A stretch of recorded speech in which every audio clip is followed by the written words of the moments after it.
Nabi alayhi salatu wassalam. All compliments, all physical prayer and all monetary worship are for Allah. Peace be upon you, O Prophet, and Allah's mercy and blessings. Peace be upon us and righteous slaves of Allah subhanahu wa ta'ala. I bear witness that no one is worthy except of Allah subhanahu wa ta'ala. In the name of Allah, the most gracious, the most merciful. My Lord, expand me my breast is my task for me. Remove the impediment from my speech so they may understand what I say. Om Namah Bhagavate Vasudevaya Vishveshvara आदि पुरुष अपरंपार अल्लेख पुरुषा नमः मधु जिहन्व हविष्कृतम त्रिशदशो वर्षा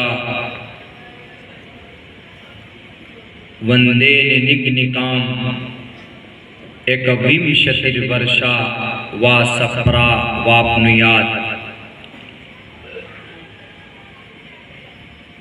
सदर मोहतरम, stage पर बैठे हुए गिरामी क़द्र मुअज़्ज़ज़ उलमाए किराम और इस जलसे तहफ़्फ़ुज़े औक़ाफ़ व मदारिस के बैनर तले जमा होने वाले हमारे दीनी और ईमानी भाइयों, पर्दे में बैठी हुई हमारे समाज की इज़्ज़तदार माँ और बहनों, वक्त काफ़ी हो चुका है। लंबी बात मुश्किल है, चूँकि आप लोग भी बहुत देर से बैठे हुए हैं। कोशिश करूँगा कि मुख्तसर वक्त में अपनी बात तहफ़्फ़ुज़े औक़ाफ़ मदारिस के ताल्लुक़ से आप लोगों के सामने कुछ पेश कर सकूँ। तहफ़्फ़ुज़े औक़ाफ़ पर तफसील से बातें हो रही है। इस वक्त हमारे इस मुल्क हिंदुस्तान के अंदर एक मसला बना हुआ है।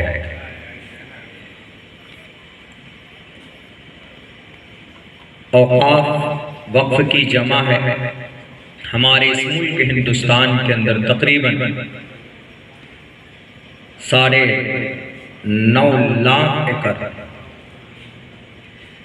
ज़मीनें औक़ाफ़ की हैं, यानी मुस्लिम औक़ाफ़ की हैं।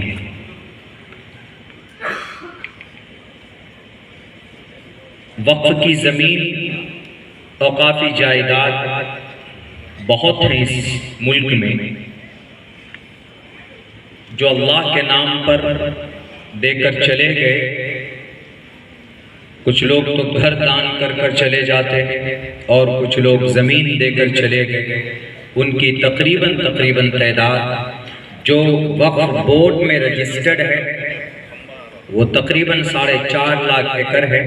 वो सिर्फ 50% ज़मीन रजिस्टर्ड है और जायदाद रजिस्टर्ड है, बाकी 50% रजिस्टर्ड नहीं है। तो दोनों को मिलाकर 9.5 लाख एकड़ ज़मीन मुल्क हिंदुस्तान के अंदर मुसलमानों के पास है, मुस्लिम वक्फ़ बोर्ड के पास है। बीते कल मैं उदगीर महाराष्ट्र में था, तो वहाँ की डिटेल्स मैंने निकाल कर जब देखी तो वहाँ 1 लाख एकड़ ज़मीन है वक्फ़ की।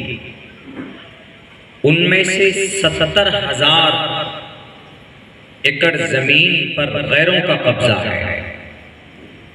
सिर्फ 30,000 एकड़ ज़मीन पर वक्फ़ बोर्ड पर जिनका कब्ज़ा है, जिन ज़मीनों पर, उनकी भी आमदनी ईमानदारी से वक्फ़ बोर्ड के पास नहीं पहुँचती है।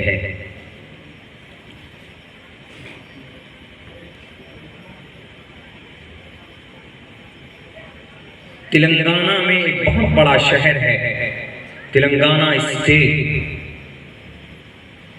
शहर हैदराबाद, वहां वक्फ के बहुत सारे घर हैं, फ्लैट्स हैं। उन वक्फ के घरों का किराया आज की तारीख में 15 से 20 हज़ार है।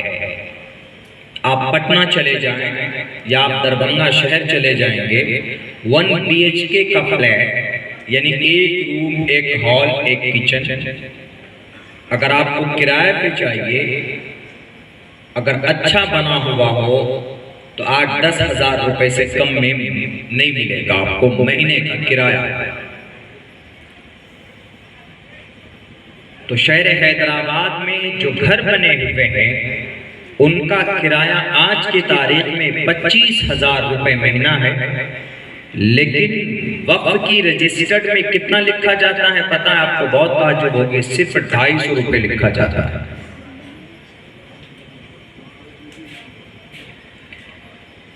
बुरे अमल पहले हम करते हैं, तब अल्लाह जालिम को हमारी इस्लाह के लिए, हमको सीधे रास्ते पर लाने के लिए जालिमों को मुसल्लत करता है।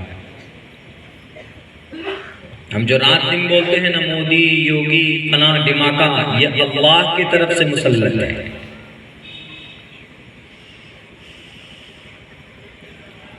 पटना के अंदर कांग्रेस पार्टी का जो दफ्तर है, उसकी ऑफिस है, वह वक्फ बोर्ड की जमीन पर बनी हुई है।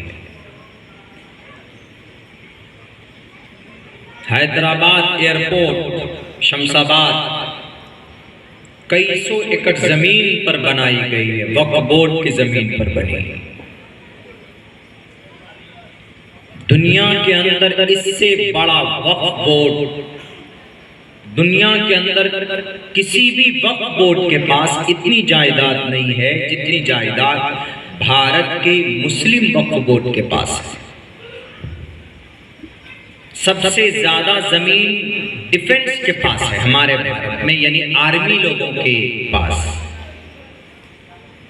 दूसरे नंबर पर रेलवे के पास है, रेलवे जो डिपार्टमेंट है उसके पास भी बहुत जमीन है।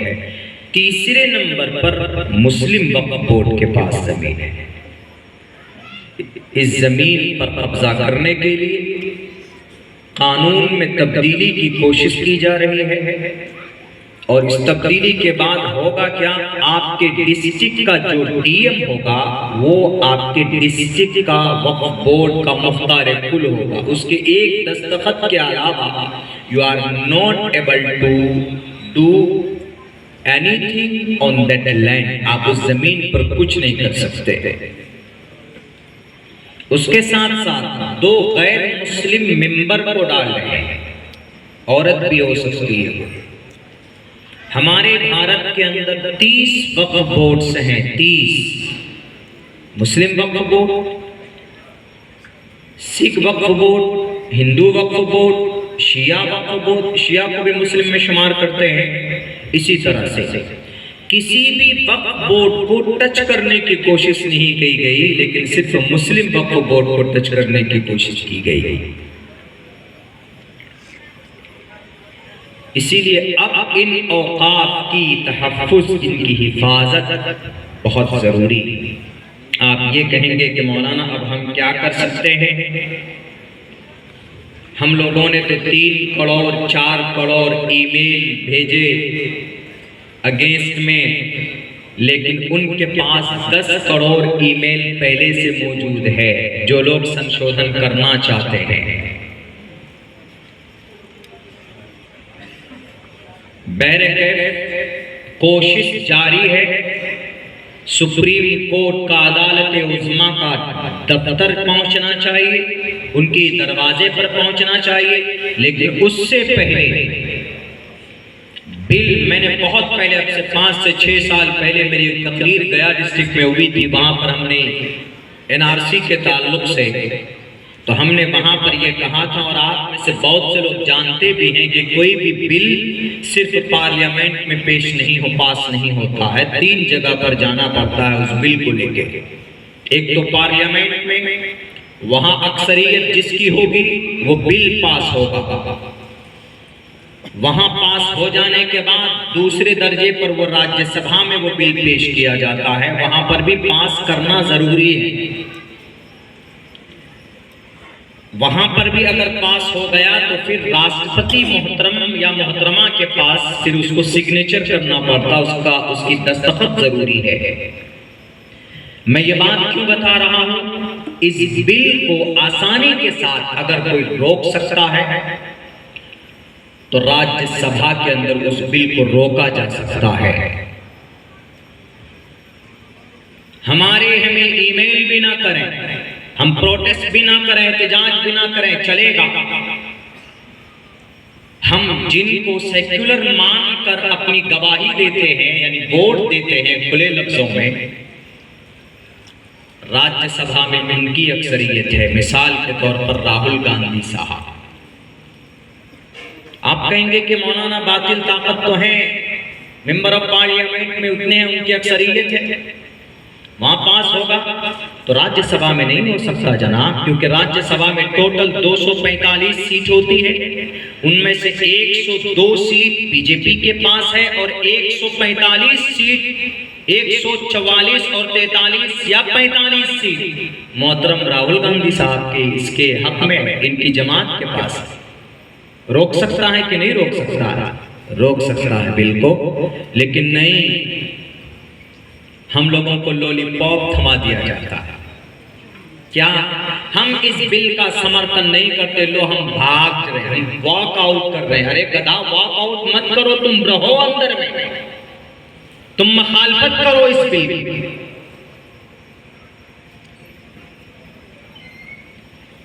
हमारे जितने भी दानिश्वरान हैं, मैं हमेशा से कहता हूं कि आप इन लीडरों के पास जाइए, इन्हें मजबूर कीजिए और इनको कहिए कि हमारी शहादत आपको मिलती है।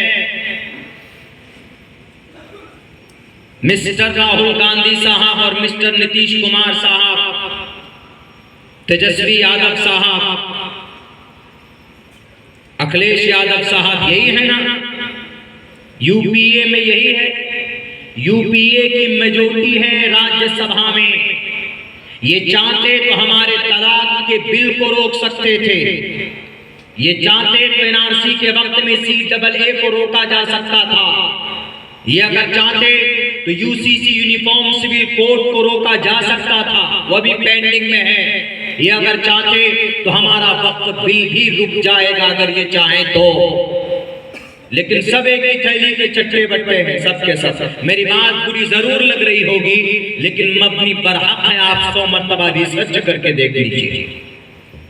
ये बिल अगर कोई रोक सकता है तो ये लोग रोक सकते हैं। हमें इन्हें पकड़ने की जरूरत है। नहीं भी रोकेंगे ये लोग तो कोई बात नहीं, छोड़ते हैं हम अल्लाह की जात पर। हमसे जहां तक हो सकता है हम कोशिश करेंगे, मेहनत करेंगे। हमारे अकाबरीन कर रहे हैं, हमारी बड़ी तंजीमें कर रही है, लेकिन थोड़ी सी कमी हमारे लोगों के अंदर भी है। हम अभी मुत्तहिद होने के बजाय मुंतशिर हो जाते हैं। कोई कुर्सी के लिए लड़ रहा है, कोई ओहदे के लिए लड़ रहा है।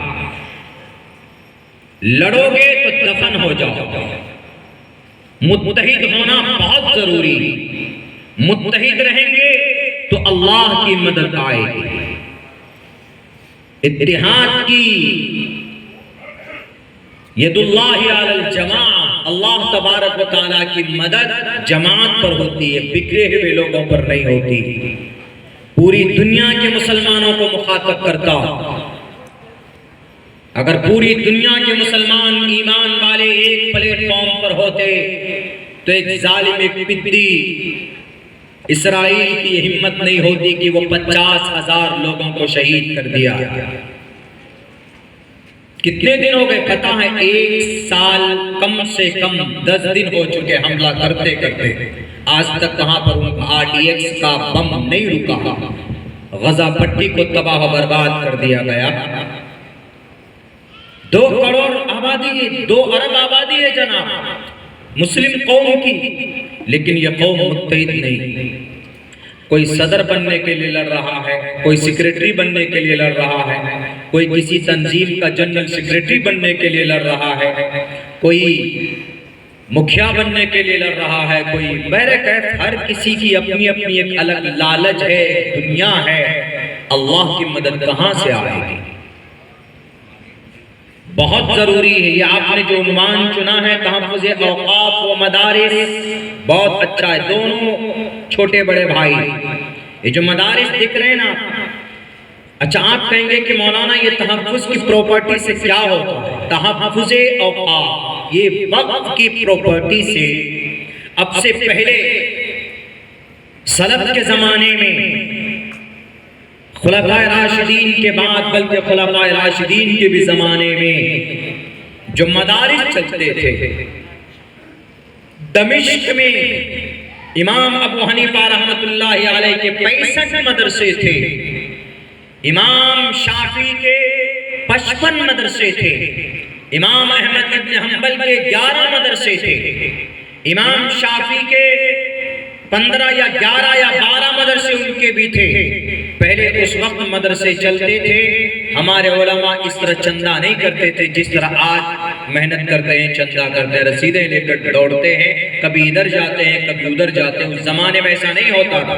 उस जमाने में वक्फ की प्रॉपर्टी से आने वाली इनकम से, आने वाली आमदनी से मदरसा भी चलता था, मस्जिद के इमाम को भी तनख्वाह मिलती थी, मस्जिद के मुअज्जिन को भी तनख्वाह मिलती थी, समाज में गरीब बच्चियों की शादी भी कराई जाती थी, समाज में अगर कोई बच्चा यतीम मिस्कीन होता उनकी भी परवरिश होती थी, समाज के अंदर जितने भी सोशल और रिफाही काम होते थे वो सब वक्फ बोर्ड और वक्फ की इसी बैनर तले से अदा किया जाता था।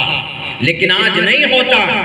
यही महाराष्ट्र में 1 लाख एकड़ जमीन 1990 से लेकर सन 2002 तक की रिपोर्ट है कि वहां पर तकरीबन 11,000 करोड़ रुपए की एक वक्फ बोर्ड की जमीनें बेची गई है।